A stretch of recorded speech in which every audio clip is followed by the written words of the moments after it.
Hello guys, good morning. Yan.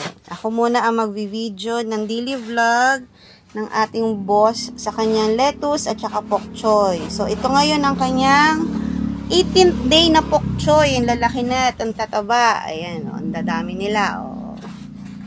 Yan, dami nila. Yan. Wala kasi si boss ngayon kaya ako muna ang mag-take over ng kanyang daily vlog. Para mamaya, a-upload na lang natin ito. Yan. Yan, tataba.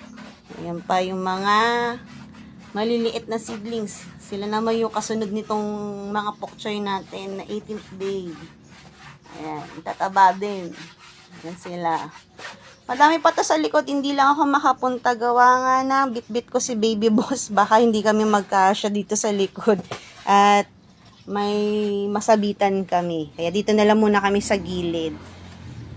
Ayan, ang 18th day na ating pok choy. So guys, ito lang muna sa ngayon. Salamat. PC mo, gawa mo. And Alex, lettuce in the cup. Bye!